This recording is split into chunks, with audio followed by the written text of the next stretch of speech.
नमस्कार, मैं हूं सौरभ शर्मा। मोदी के विरोधी 28 से घटकर आज 8 पर आ गए। सुनकर आप चौंकेंगे। कांग्रेस के अध्यक्ष ने वर्चुअल बैठक बुलाई थी और इस मीटिंग में ममता बनर्जी नहीं आई, अखिलेश यादव नहीं आए। मतलब दो बड़े राज्य उत्तर प्रदेश और बंगाल के तो नेता ही मौजूद नहीं थे। नीतीश कुमार आए जरूर, लेकिन खेल कर गए। लालू यादव भी दिखे जरूर, लेकिन वो नीतीश के पीछे पड़े रहे। नरेंद्र मोदी को हराने चले लोग अंदर ही अंदर खुद से लड़ रहे हैं। आज भी इंडिया अलायंस की मीटिंग 90 मिनट तक हुई और 90 सीटें जीतने की भी गारंटी नहीं मिल पाई। बस इतना फैसला हो पाया कि खड़गे जी गठबंधन के चीफ बन जाएं। कन्वीनर के लिए फिर बाद में मिला जाएगा। और इसके बाद खड़गे ने राहुल गांधी की यात्रा में चलो और बाद में मिलो, इस बात पर मीटिंग खत्म कर दी। दूसरी तरफ नरेंद्र मोदी की पार्टी भी आपस में मिल रही है, वर्चुअली नहीं, रियल वर्ल्ड में मिल रही है। आज नए वोटर्स जो वोटर लिस्ट में जुड़े हैं, उनको बीजेपी से कैसे जोड़ा जाए, यह फॉर्मूला लॉन्च कर दिया गया। मोदी ने पार्टी का टारगेट और बढ़ा दिया है। 22 जनवरी का माहौल देखकर बीजेपी का अपना असेसमेंट है कि 400 सीटें तो पक्की आ रही हैं। मोदी की पार्टी इतनी कॉन्फिडेंट क्यों है और इंडिया अलायंस में सेंटिमेंट क्यों बिगड़ रहा है, झगड़ा क्यों ज्यादा हो रहा है, इसकी पूरी इनसाइड स्टोरी देखिए। राम मंदिर से बीजेपी की कितनी सीटें बढ़ रही हैं? इस हेडलाइन के पीछे की खबर क्या है? मोदी ने क्या अनुमान लगाया है? कहीं 22 जनवरी के बाद नरेंद्र मोदी को 450 सीटें तो नहीं आ रही। 543 मिलाकर देख लीजिए। ऐसा तो नहीं विरोधी 100 के अंदर निपटने वाले हों। 22 जनवरी के बाद जो कुछ भी होगा, क्या मोदी को पता चल गया है? रामलला की प्राण प्रतिष्ठा के बाद मोदी में वोटर्स की कितनी निष्ठा बढ़ेगी? मोदी के पास कौन सा डेटा आ गया है?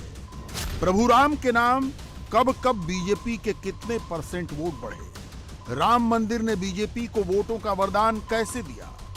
जो 2009 में हुआ, जो 2014 में हुआ, जो 2019 में हुआ, क्या 24 में उससे कहीं ज्यादा बड़ा होगा, कहीं ज्यादा प्रचंड होगा? इन 3 चुनावों में राम के नाम पर मोदी की पार्टी का कितना वोट बढ़ा?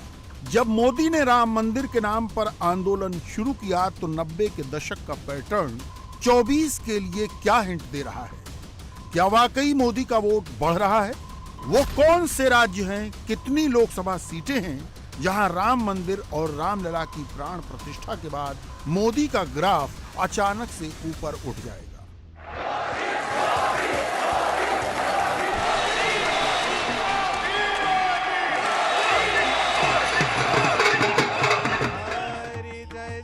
श्री राम ने मोदी का काम बहुत आसान कर दिया है। 24 में मोदी के रास्ते के सारे विघ्न हर लिए हैं। विरोधियों को बुरी तरह फंसा दिया है। मोदी के विरोधी कैसे फंसे हैं, फुल डेटा के साथ थोड़ी देर में बताएंगे। जय जय राम कृष्ण हरि, जय जय राम कृष्ण हरि। पहले ये देख लीजिए कि मोदी और मोदी के राम से बचने के लिए विरोधी शनिवार को कैसे छोटी छोटी खिड़कियों से एक दूसरे की ओर ताका झांकी कर रहे थे। इंडिया अलायंस वाले वर्चुअली मिले। कोई पटना से जुड़ा, कोई चेन्नई से, कोई दिल्ली से, कोई कहीं और से। फ्रेम में नीतीश भी थे, स्टालिन भी थे, शरद पवार, खड़गे, केजरीवाल, येचुरी, राहुल, उमर अब्दुल्ला और लालू सब एक दूसरे की ओर टुकुर टुकुर ताक रहे थे। फ्रेम से ममता और उद्धव गायब थे, क्योंकि वो जुड़े ही नहीं। यानी कहने को यह मोदी को हराने वाला सियासी जोड़ है, मगर इस जोड़ में अंदर ही अंदर बहुत झोल है। इंडिया अलायंस वाले जो वर्चुअल कॉल के लिए ममता और उद्धव जैसे नेता पकड़ के नहीं ला पा रहे, वो 24 में वोटर कैसे ला पाएंगे? इस वर्चुअल मीटिंग को देखकर तो यही लग रहा है, जो विरोधी खुद ही कनेक्ट नहीं कर पा रहे, वो मोदी से कैसे लड़ेंगे? इंडिया अलायंस को पता है गाड़ी निकल गई है, अब बहुत देर हो गई है, और इस देरी की नर्वसनेस राहुल के चेहरे पर साफ साफ दिख रही है। वो अभी से दांतों तले उंगलियां चबाने लगे। इंडिया अलायंस को भी अपने इंटरनल कैलकुलेशन में लग रहा है कि 24 में मोदी ही जीत रहे हैं, बम्पर जीत रहे हैं। आनन फानन में इसीलिए मीटिंग बुलाई गई, सबको जबरदस्ती वर्चुअली जोड़ा गया। इनकी तैयारी जूम कॉल और गूगल मीट पर ही चल रही है।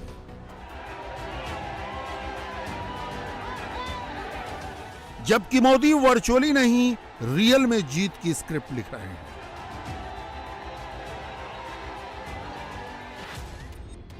इंडिया अलायंस वाले फिलहाल तो छोटे छोटे विंडो तक ही सीमित है। इस विंडो में दिख रहे नेताओं के 19 वाले नंबर्स गिन लीजिए। जेडीयू 16, डीएमके 23, एनसीपी 4, कांग्रेस 52, आम आदमी party 1, CPIM 3, national conference 3, RJD 0, total कर लीजिए। विंडो में दिख रहे सारे चेहरों को मिलाकर हो जाते हैं 543 में से सिर्फ 102। कहीं ऐसा ना हो कि इस अलायंस का 24 में ट्रिपल डिजिट तक पहुंचना भी मुश्किल हो जाए, क्योंकि फिलहाल 150 तो छोड़िए, सारे विरोधी मिलकर भी मुश्किल से 100 पार कर पा रहे हैं। तो न्यूज सुनने में सुना कि अभी वो एक इंडी अलायंस है ना, इंडी अलायंस सुना है ना नाम, तो उसकी मीटिंग चल रही है। मैंने कहा कहाँ मीटिंग चल रही है, मैं फोटो वोटो देखने लगा, बोला नहीं ये वर्चुअल मीटिंग हो रही है। मैंने कहा बहुत सही वर्चुअल मीटिंग हो रही है, क्योंकि वर्चुअल अलायंस वर्चुअल मीटिंग ही करेगा।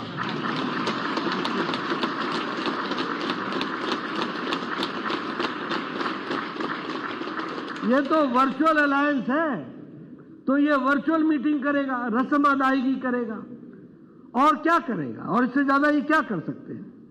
और मैं एक बात यहां ये भी कहना चाहता हूं, इनका एजेंडा क्या है? मोदी हटाओ, ये मोदी हटाओ, ये एजेंडा पकड़ा हुआ है। और मैं कहता हूं ये इंडिया अलायंस के 2 ही एजेंडा है वैसे। एक एजेंडा है परिवार बचाओ और दूसरा एजेंडा है प्रॉपर्टी बचाओ। जबकि मोदी 400 ही नहीं 450 के करीब पहुंचते जा रहे हैं। मोदी के हाथ ऐसा कौन सा मैजिक लग गया है? हरि जय जय राम। वो मैजिक है प्रभु श्री राम। मोदी को राम का आशीर्वाद मिल गया है। देश में राम लहर का सीधा प्रसारण हो रहा है और ये राम लहर वाला लाइव टेलीकास्ट ही 24 में मोदी का बम्पर वोट बढ़ाएगा। ये कैसे होगा, अब आपको ये समझाते हैं। इसके लिए आपको 2009 से 2019 तक के आंकड़े देखने होंगे। 2009 के चुनाव के विश्लेषण से ये पता चलता है कि 28% ऐसे लोग जो रेगुलर मंदिर जाते थे उन्होंने बीजेपी को वोट दिया। 2014 आते आते इसमें इजाफा हो गया और रेगुलर मंदिर विजिट करने वाले 45% लोगों ने बीजेपी को वोट दिया। 2019 में परसेंटेज 6% से बढ़कर 51 हो गया। इसके अलावा ऐसे हिंदू वोटर्स जो कभी कभार मंदिर जाकर पूजा अर्चना करते हैं, उनमें से भी 39% ने बीजेपी को ही वोट दिया। कुछ और एग्जाम्पल्स देखिए। रेगुलर भगवान की प्रार्थना करने वाले 41% वोटर्स और कभी कभार प्रार्थना करने वाले 27% हिंदू वोटर्स ने 2014 में मोदी को वोट दिया। 19 में यहां भी इजाफा हो गया। रेगुलर प्रार्थना करने वाले 49% वोटर्स और कभी कभार प्रार्थना करने वाले 35% हिंदू वोटर्स ने 19 में मोदी को वोट दिया। एक आंकड़ा यह भी कहता है कि जो हिंदू काफी ज्यादा धार्मिक है, उनमें से 53% ने पिछले चुनाव में बीजेपी को वोट दिया था, जबकि ऐसे सिर्फ 10% वोटर्स ने कांग्रेस को चुना था। इसी पैमाने पर जो हिंदू ज्यादा धार्मिक नहीं है, उनमें से भी 37% ने बीजेपी और 18% ने कांग्रेस को 19 के चुनाव में वोट दिया था। इन नंबर्स से कुछ बातें शीशे की तरह साफ हो जाती हैं और मोदी के फेवर में जाती हैं। नंबर 1, हिंदुओं में रिलीजियोसिटी यानी धार्मिकता की ओर झुकाव काफी बढ़ा है। नंबर 2, जो वोटर जितने ज्यादा धार्मिक हैं, वो बीजेपी को ही वोट देते हैं। 2009 से 2019 के बीच के आंकड़े बताते हैं कि ये पैटर्न पहले से कहीं ज्यादा मजबूत हुआ है। हर उम्र के वोटर्स का झुकाव मोदी की ओर बढ़ा है। 2009 हो, 14 हो या 19 हो, तीनों ही बार राम मंदिर मुद्दा तो था, मगर जमीनी हकीकत नहीं बना। बावजूद इसके बीजेपी का ग्राफ बढ़ा। 24 में तो मोदी के पास राम मंदिर भी है, 22 जनवरी की प्राण प्रतिष्ठा भी है। सोचिए इसका कितना गहरा इंपैक्ट होगा। इंडिया अलायंस वाले आरोप लगा रहे हैं कि मोदी राम मंदिर के नाम पर राजनीति कर रहे हैं, सनातन धर्म को संप्रदायों में बांट रहे हैं। इन दिनों हर रोज कोई न कोई नया चेहरा कैमरे पर आकर यही ज्ञान बांट रहा है, रामलला की प्राण प्रतिष्ठा को मोदी विरोधी सियासत के टूल के तौर पर इस्तेमाल कर रहा है। बीजेपी ने मुद्दा बनाया तभी तो ये सब प्रॉब्लम पैदा हुई है। अगर बीजेपी मुद्दा नहीं बनाती और राम मंदिर सबकी आस्था का केंद्र है, जब सुप्रीम कोर्ट ने कह दिया तो झगड़ा मिट गया था। पूरा पार्टी आरएसएस और बीजेपी का प्रोग्राम वहाँ पे बना दिया गया, बल्कि वहाँ जो प्रबंधन कर रहे हैं वो भी बीजेपी कार्यकर्ता है। इस प्रकार के माहौल के अंदर आप इन्वाइट कर रहे हो राजनीतिक पार्टियों को जानबूझ करके, तो उचित बात नहीं है। मंदिर में जाने के लिए किसी को पूछना पड़ता है क्या? और ये प्रोग्राम क्योंकि आरएसएस और बीजेपी का प्रोग्राम बन गया है, तो आप बता दीजिए कि उसमें कांग्रेस वाले कैसे जाते हैं? मतलब कांग्रेस का मतलब कांग्रेस प्रेसिडेंट सोनिया गांधी जी, नेता प्रतिपक्ष लोकसभा अधीर रंजन चौधरी जी, वो कैसे जाते? प्रोग्राम तो आरएसएस बीजेपी का है। ये जो अहम घमंड के आधार पर सरकार चल रही है एनडीए की, प्रधानमंत्री मोदी जी और अमित शाह जी जिस रास्ते पे देश को ले जाना चाहते हैं, वो उचित रास्ता नहीं है। मगर विरोधी ऐसी बयानबाजी करते वक्त ये भूल जाते हैं कि राम मंदिर बीजेपी के लिए, खासकर मोदी के लिए राजनीति नहीं धर्म नीति है, और मोदी की पार्टी को इस धर्म नीति की वजह से श्री राम ने कई बार वोटों का वरदान दिया है। 2019 का ही एग्जाम्पल लीजिए। तब चुनाव से पहले हुए एक सर्वे में 69% लोगों की राय ये थी कि राम मंदिर का निर्माण जल्द से जल्द होना चाहिए। थोड़ा और पीछे चलते हैं, आपको उस जमाने में लेकर चलते हैं जब बीजेपी नहीं भारतीय जनसंघ हुआ करती थी, यानी वो दौर जब राम मंदिर को बीजेपी ने शुद्ध रूप से सबसे बड़ा मुद्दा नहीं बनाया था। तब क्या हुआ था? और जब बीजेपी ने 80 के दशक में राम मंदिर को मुद्दा बनाया, तब के चुनावों में क्या हुआ? अब ये समझिए, तस्वीर साफ हो जाएगी। 1967 के चुनाव में भारतीय जनसंघ का वोट शेयर 9.3% था। यह 1971 के चुनाव में घटकर 7.4% हो गया। 1984 में जब बीजेपी ने चुनाव लड़ा तब उसका वोट शेयर भी 7.4% था। इसके बाद राम मंदिर आंदोलन का असर दिखा। 1989 में बीजेपी 11.4% पर पहुंच गई। 1991 और 1996 में 20%, 1998 में बीजेपी को 25% वोट मिले। इसमें राम नाम का बड़ा फैक्टर था। 2009 को छोड़ दें तो 1991 के बाद से लेकर अब तक बीजेपी कभी भी 20% वोट शेयर से नीचे नहीं गई, और मोदी की पार्टी को 20% के अलावा जो एक्स्ट्रा 10% वोट मिले वो राम जन्मभूमि मूवमेंट की वजह से ही मिले, और हर बार सबसे ज्यादा फायदा हिंदी बेल्ट से हुआ, जहां राम के चाहने वाले करोड़ों में हैं।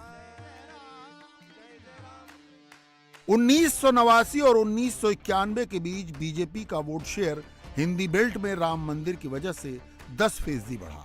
90 में रथ यात्रा शुरू होने के बाद जितने भी चुनाव हुए उनमें 2009 को छोड़ दें तो हर चुनाव में बीजेपी का वोट शेयर हिंदी बेल्ट में 30% या उससे ऊपर ही रहा।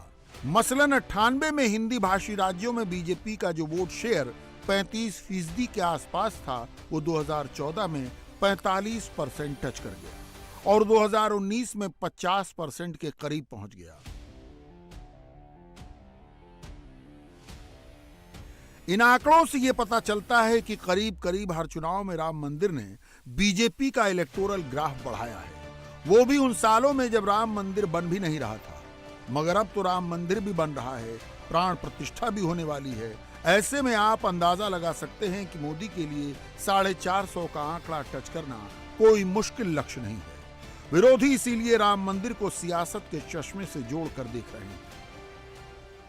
आप देखिए, कांग्रेस ने जीवन भर पाप किया, रामलला का मंदिर ना हो, सुप्रीम कोर्ट से लेकर सब मंच में वो लोगों ने शरण किया। कल्याण सिंह जी का सरकार भी उन्होंने तोड़ा राम मंदिर को लेते हुए। तो उनको तो पहले इनविटेशन देना ही नहीं चाहिए था, लेकिन विश्व हिंदू परिषद ने बड़प्पन दिखाया, उनको बुलाया। बुलाने का बाद अरे कम से कम जाओ, तो कम से कम तुम्हारा पाप थोड़ा कम हो जाएगा। तो उनको बुद्धि देने से भी वो अपना पाप खंडन करना नहीं चाहते, इसलिए उनके लिए बाबर ज़्यादा प्यारा है।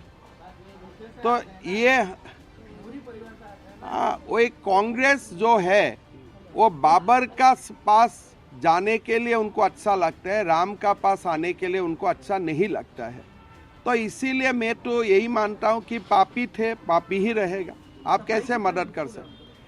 उनका सफाई का क्या वैल्यू है? मैं अगर मंदिर नहीं जाता हूँ और मैं बाबर तम में चला जाता हूँ, आपको फोटो भी सोशल मीडिया में देख रहा था, राहुल गांधी भी बाबर टर्म में गया था, इंदिरा जी भी बाबर टर्म में गया था। तो ओलू का आदत ही बन गया बाबर का पास जाने का, भी राम का पास कैसे आ पाएगा? विरोधियों को इस बात का रत्ती भर भी अंदाजा नहीं है कि राम मंदिर का मुद्दा बीजेपी के लिए एक ऐसा चुंबक है जिसकी ओर वोटर्स अपने आप खींचे चले आते हैं। तमाम आंकड़ों से ये बात स्टैब्लिश हो चुकी है, मगर मोदी और मोदी की पार्टी ने अब इसका अगला चैप्टर भी रेडी कर लिया है। बीजेपी हर लोकसभा कंस्टिट्यूएंसी में 5000 टेंपल इन्फ्लुएंसर्स की आर्मी रेडी कर रही है, जो घर घर जाकर लोगों को राम से भी जोड़ेंगे और राम के लिए बीजेपी ने कब कब क्या क्या किया इसका ब्यौरा भी देंगे। बीजेपी 543 लोकसभा सीटों पर 2.5 करोड़ राम भक्तों को रामलला के दर्शन कराने का प्लान भी एक्टिवेट कर चुकी है। इस टास्क को मार्च 2024 तक पूरा कर लिया जाएगा। विश्व हिंदू परिषद और आरएसएस काफी पहले से 22 जनवरी की प्राण प्रतिष्ठा वाले कार्यक्रम को रफ्तार दे चुके हैं। दोनों संस्थाओं का प्लान 10 करोड़ हिंदू वोटर्स तक पहुंचने का है। जो हमारे राष्ट्रीय अध्यक्ष नड्डा जी ने, प्रधानमंत्री जी ने और गृह मंत्री अमित शाह जी ने कहा 50% वोट के ऊपर आगे बढ़ना, इनको आपस में बंटवारा करने दीजिए, बंटवारे को लेकर इनकी तकरार होने दीजिए। हमारा लक्ष्य है कि 50% वोट हासिल करना, और कई राज्यों में हम कर चुके। पिछले चुनावों में 224 सीटों पर भाजपा को 50% से अधिक वोट मिला था, और इस बार हमारा लक्ष्य है कि 300 सीटें ऐसी हो जो भाजपा 50% से अधिक वोट हो और हम 400 का आंकड़ा पार कर सकें। यानी एक ऐसा वक्त जब मोदी विरोधी गुट के नेता जूम कॉल और गूगल मीट में बिजी हैं, या तो उनकी आपस में ही नहीं बन रही है, या फिर वो एक दूसरे के घर जाकर सीट शेयरिंग वाला फार्मूला ही डिस्कस कर रहे हैं, या फूलों का गुलदस्ता देने में व्यस्त दिख रहे हैं। चेहरे पर मुस्कान जरूर है, लेकिन इंडी अलायंस में खुश कोई नहीं। नीतीश एक बार फिर पलटी मार सकते हैं, अंदर से तो ऐसी ही खबरें निकल कर आ रही हैं। बीजेपी ऐसा है, इस इंडी गठबंधन में क्या क्या करिश्मा होता है, इसको जानने के लिए एक एसआईटी बैठानी पड़ेगी ना।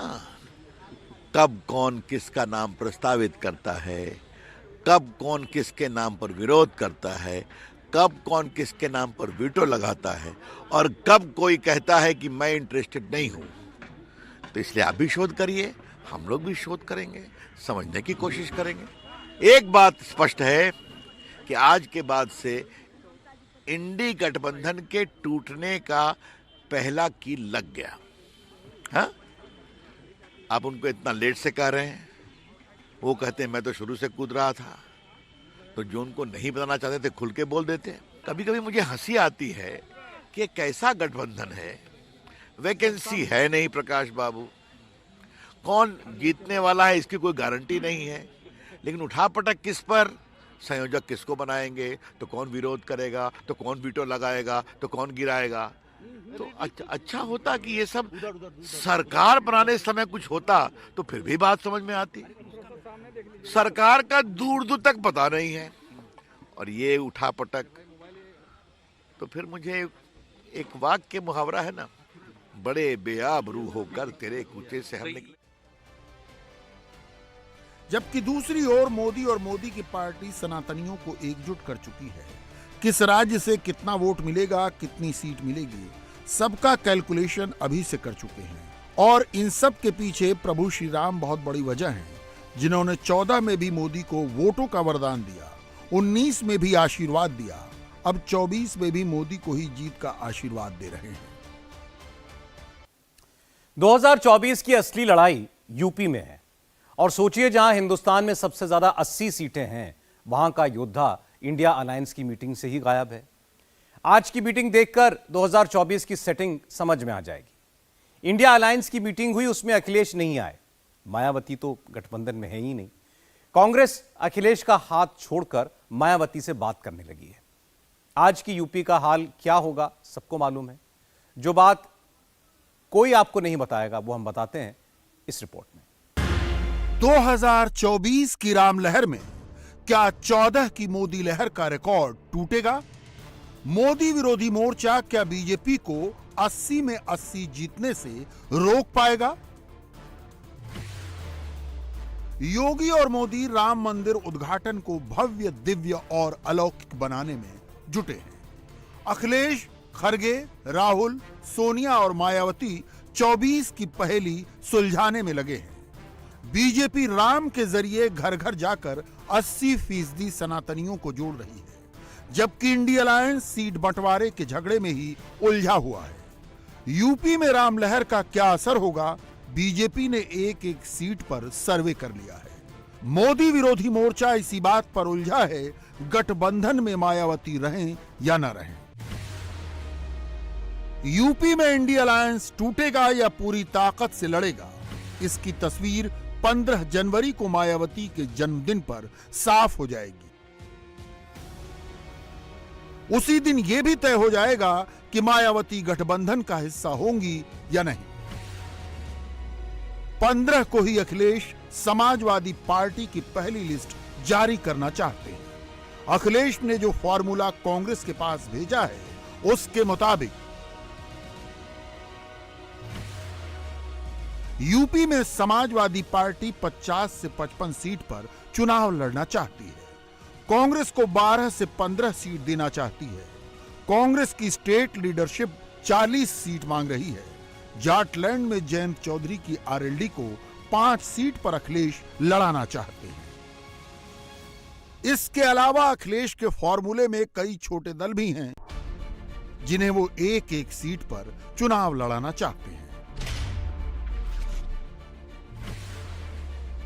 इनमें जौनपुर की सीट जेडीयू को देने का प्लान है, जहां से बाहुबली धनंजय सिंह चुनाव लड़ेंगे। चंदौली की सीट टीएमसी के ललितेश पति त्रिपाठी को देने पर राजी हैं, जो पूर्व मुख्यमंत्री कमलापति त्रिपाठी के पोते हैं। अपना दल कमेरावादी की पल्लवी पटेल को फूलपुर या प्रतापगढ़ सीट से लड़ाने का प्लान है। नगीना की reserve seat Azad Samaj party के चंद्रशेखर को देना चाहते हैं। महान दल के केशव मौर्य को भी एक सीट देने पर अखिलेश राजी हैं, लेकिन शर्त यह है कि वो साइकिल के सिंबल पर चुनाव लड़े। अखिलेश ने कांग्रेस और आरएलडी के सामने ये शर्त भी रख दी है कि वो जिन सीटों पर दावेदारी ठोक रहे हैं, वहां अपने कैंडिडेट की लिस्ट भी उन्हें सौंपे। कांग्रेस ने लिस्ट देने के लिए और वक्त मांगा है।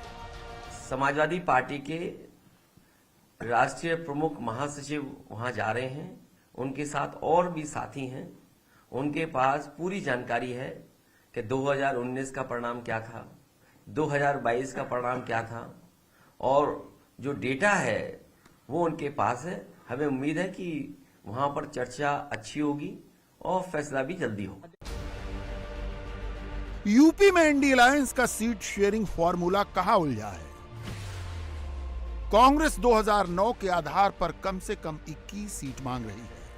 अखिलेश 2019 और 2022 के रिजल्ट के आधार पर सीट शेयरिंग करना चाहते हैं। कांग्रेस चाहती है मायावती गठबंधन का हिस्सा बने, समाजवादी पार्टी इसके खिलाफ है। सूत्रों के मुताबिक अगर मायावती गठबंधन में शामिल होती हैं, तो सीट शेयरिंग का क्या फॉर्मूला बन सकता है जिस पर अखिलेश राजी हो सकते हैं। तब समाजवादी पार्टी 35 सीटों पर चुनाव लड़ेगी। बीएसपी को 25 सीट मिल सकती है। कांग्रेस को 10 सीट पर राजी होना होगा और राष्ट्रीय लोकदल को 5 सीटें मिलेंगी। अगर यूपी में एसपी, बीएसपी, कांग्रेस, आरएलडी सब मिलकर बीजेपी के खिलाफ लड़ें तो राम लहर में क्या कर लेंगे? यूपी की 80 सीटों पर 2024 के रुझानों को समझने के लिए कुछ डेटा का विश्लेषण जरूरी है। 2019 में बीजेपी ने 62 सीटें जीती थी और उसे 49.98% वोट मिले थे। बीजेपी के साथ गठबंधन में शामिल अपना दल सोनेलाल को 2 सीटें मिली थीं। दोनों का वोट शेयर अगर मिला दिया जाए तो 51.19% बैठता है।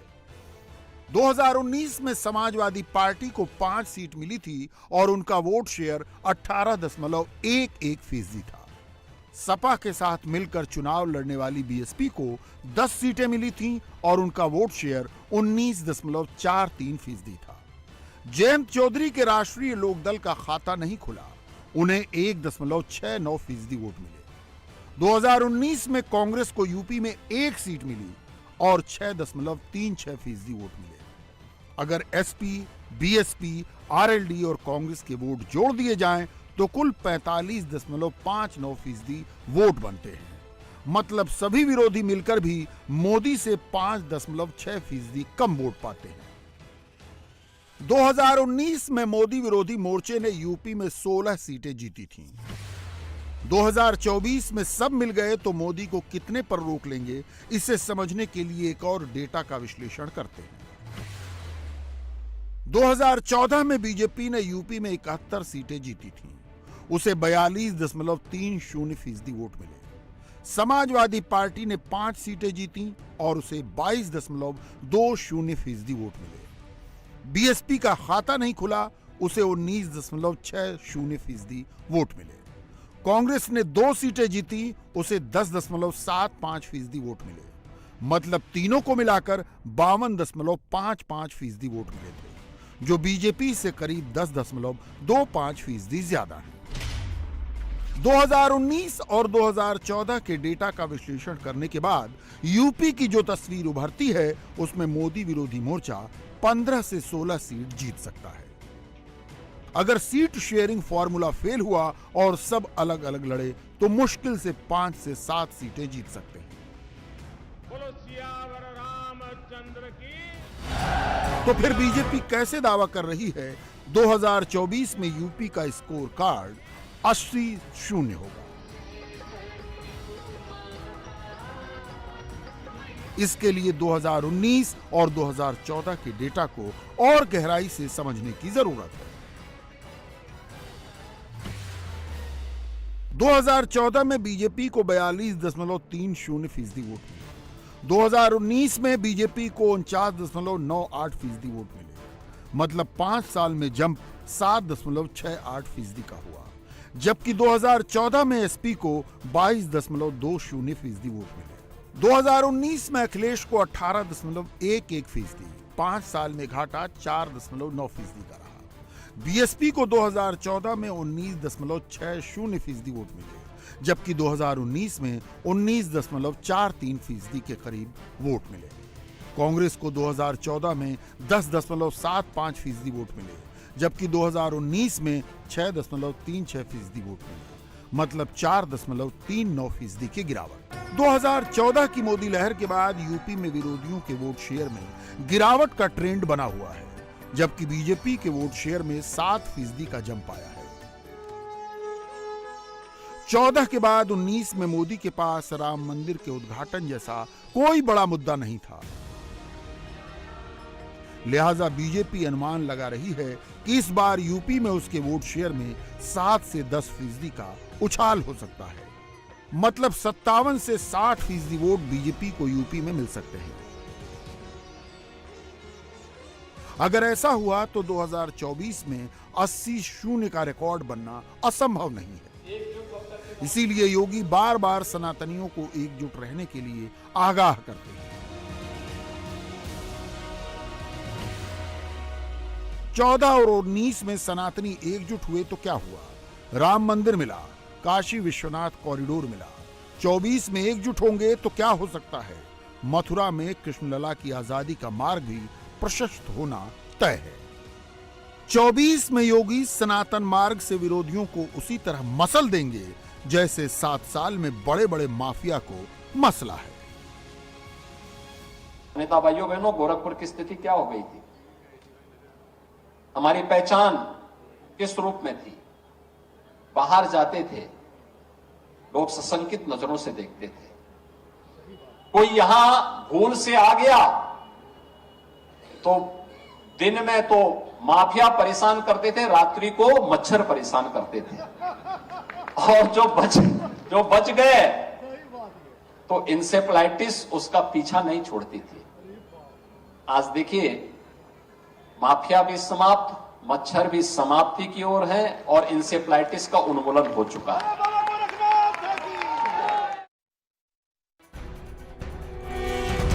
यूपी में इंडी अलायंस को 80-0 से हराने के लिए बीजेपी के सामने चैलेंज उन 16 सीटों का है जो 2019 में पार्टी हार गई। इनमें बिजनौर, अमरोहा, मुरादाबाद, संभल, रायबरेली, घोसी, लालगंज, जौनपुर, अंबेडकर नगर, गाजीपुर, श्रावस्ती, मैनपुरी, सहारनपुर, आजमगढ़, रामपुर और नगीना की सीटें हैं। इनमें आजमगढ़ और रामपुर में योगी उपचुनावों में कमल खिला चुके हैं। अखिलेश का MY कार्ड योगी ध्वस्त कर चुके हैं। 24 में विरोधियों की सारी उम्मीदें अपने निजी किलों और मुस्लिम बहुल सीटों पर टिकी हैं। जबकि बीजेपी जिस फॉर्मूले से आजमगढ़, रामपुर, अमेठी के किले ढहा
$1,20,000, लोधी 1 लाख है। चारों को जोड़ दे तो 6,55,000 वोट होते हैं।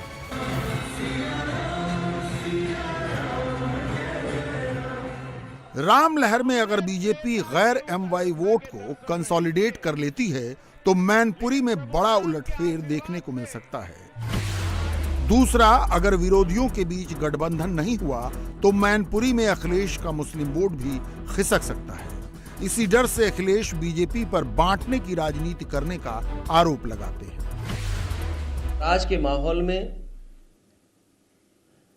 जो भारतीय जनता पार्टी ने रास्ता अपनाया है वो समाज को बांटने का है, टॉलरेंस का रास्ता नहीं है। जो शिक्षा स्वामी विवेकानंद जी यूनिवर्सल एक्सेप्टेंस की, वो रास्ता भारतीय जनता पार्टी का नहीं है। 2019 में अमेठी हारने के बाद 24 में कांग्रेस रायबरेली को लेकर डरी हुई है। समाजवादी पार्टी ने यह कहकर कांग्रेस की टेंशन और बढ़ा दी है कि अगर गांधी परिवार से कोई नहीं लड़ा और सीट शेयरिंग नहीं हुई तो रायबरेली में भी कैंडिडेट उतार सकते हैं। रायबरेली जिले में 5 विधानसभा सीटें आती हैं, जिनमें 3 पर समाजवादी पार्टी और 2 पर बीजेपी का कब्जा है। Bachhrawan Samajwadi Party, Sareni Samajwadi Party, Unchahar Samajwadi Party, Harchandpur BJP, Raebareli BJP. इसके अलावा 2014 की मोदी लहर के बाद रायबरेली में कांग्रेस का वोट शेयर गिरावट की ओर है। 2019 में सोनिया गांधी को 55.80% वोट मिले। 2014 में सोनिया गांधी को 63.80% वोट मिले थे। 2019 में बीजेपी के दिनेश प्रताप सिंह को 38.36% वोट मिले। 2014 में बीजेपी के अजय अग्रवाल को 21.05% वोट मिले थे। 5 साल में सोनिया के वोट शेयर में 8% की गिरावट आई, जबकि बीजेपी के ग्राफ में 17% का उछाल आया। जाहिर है, अगर गठबंधन नहीं बना तो रायबरेली का किला भी बीजेपी के लिए ढहाना आसान हो सकता है। ऐसे में घूम फिर कर बात वहीं आ जाती है कि राम लहर में यूपी में इंडिया गठबंधन सिर्फ मुस्लिम बहुल सीटों पर ही बीजेपी से कुछ फाइट कर सकता है। इनमें सहारनपुर 33%, नगीना 49%, मुरादाबाद 48%, संभल 34%, गाजीपुर 31%, रामपुर 51%, बिजनौर 45% और कैराना में 38% मुसलमान हैं। बीजेपी को 80 में से 80 सीट जीतने के लिए इस बार मुस्लिम बहुल इन सीटों पर कमल खिलाने की चुनौती है। वो कैसे संभव होगा? बीजेपी 10% पसमानदा वोट और हासिल कर ले, बीजेपी के पास 8% मुस्लिम वोट पहले से है, इंडी अलायंस सीट शेयरिंग में फेल हो जाए, कांग्रेस एसपी बीएसपी आपस में लड़ें, मुस्लिम बहुल सीटों पर बीजेपी को हिंदू वोट एक मुश्त मिले और इंडी अलायंस का मुस्लिम वोट बढ़ जाए। मुस्लिम बहुल सीटों पर पसमानदा वोट को अपने पाले में करने के लिए बीजेपी घर घर अभियान चला रही है। कई जिलों में पसमानदा सम्मेलन भी हो चुके हैं। बीजेपी पसमानदा और मायावती के दलित वोट बैंक को अपनी जन कल्याणकारी नीतियों से कनेक्ट कर रही है। इनमें PM Awas Yojana, free ration, free इलाज, मनरेगा में जॉब जैसी लोकप्रिय योजनाएं हैं। इनके अलावा एक और सिनारियो बीजेपी के 80 में से 80 जीतने का मार्ग प्रशस्त कर सकता है, अगर कांग्रेस और अखिलेश का गठबंधन हो भी जाए और मायावती गठबंधन से दूर रहे। मुस्लिम वोट बीएसपी और गठबंधन के बीच बंटेगा। मायावती के कमजोर होने पर दलित वोट बीजेपी की ओर शिफ्ट होगा। 2019 में भी अखिलेश से गठबंधन के बावजूद दलित वोट समाजवादी पार्टी को ट्रांसफर नहीं हुआ। ऐसा होने पर मुस्लिम बहुल सीटों पर भी बीजेपी को 45 से 50% तक वोट मिल सकता है। अगर ऐसा हुआ तो 84 की इंदिरा लहर में अविभाजित यूपी में कांग्रेस की 85 में 83 सीट जीतने का रिकॉर्ड बीजेपी तोड़ सकती है। अब देखना है क्या 24 की राम लहर 84 की इंदिरा लहर जैसा असर दिखाएगी और मोदी क्या नया इतिहास बनाएंगे। एक नई अयोध्या के रूप में प्रस्तुत हुई और आने वाले समय में 22 जनवरी का कार्यक्रम संपन्न होने दीजिए। मैं कह सकता हूं कि दुनिया के टूरिस्ट मैप में अयोध्या दुनिया का सबसे विकसित और सबसे भव्य अयोध्या की राज इस बात के लिए भी हम सबको आगाह करती है। एकजुट होकर के अगर हम सब एक स्वर से देश के हित में कार्य करते हैं तो कोई बाधा हमारे मार्ग में बाधा नहीं रह पाएगी, कोई बैरियर नहीं बन पाएगा। दुनिया की दबी कुचली सभ्यताओं के लिए भी एक नई राह है आगे बढ़ने के लिए। विरासत का सम्मान कैसे होना है, अयोध्या भी उसका एक प्रमाण है।